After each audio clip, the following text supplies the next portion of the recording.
thank you so much for your time this evening. We do appreciate it. So there are so many things facing our young children. Just talk us through these multiple challenges and actually how our children are coping. Okay, thank you so much for having me on ECA tonight. It's a great pleasure, and good evening to all the viewers. So basically what we have seen as a result of the impact mitigation measures of the pandemic, we have seen a loss of livelihoods in many households. For example, in South Africa alone, that led to a decrease in net 1.4 million jobs that were missing. And as a result, we have seen intensified poverty and hunger. So in terms of hunger, we have seen that a lot of children are complaining of, 13% are complaining of going to bed hungry at night.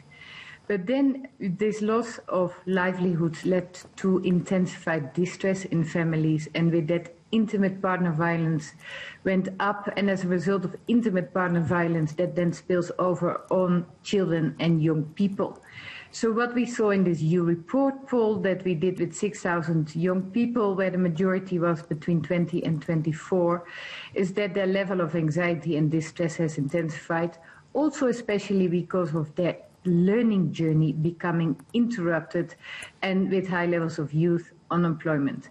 So what is important to be done is, first of all, today is the Day of the African Child. We are commemorating 45 years after the Soweto uprising, where students asked for equal opportunities to education. And that the first theme of the Day of the African Child this year is to strengthen child rights governance systems. So this is incredibly important for us all to commit to.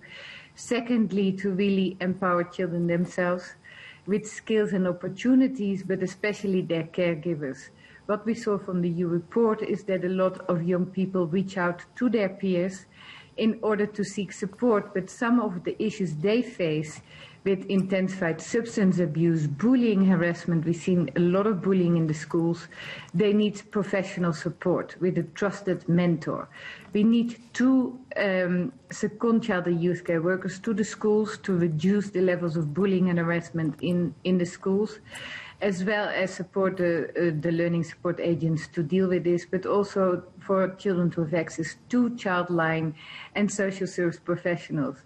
Then in terms of hunger, it is important to have social protection interventions at par with the food poverty line, and we are advocating for the increase of the child support grant to meet the food dietary needs of young people up to 580 rand. Then it's important to look at the whole impact and implementation of the Presidential Youth Initiative with the empowerment of young people who are not in education or not in any form of employment or training, with the implementation of the basic package of youth support services. And this is being done with UCT and SALDRU.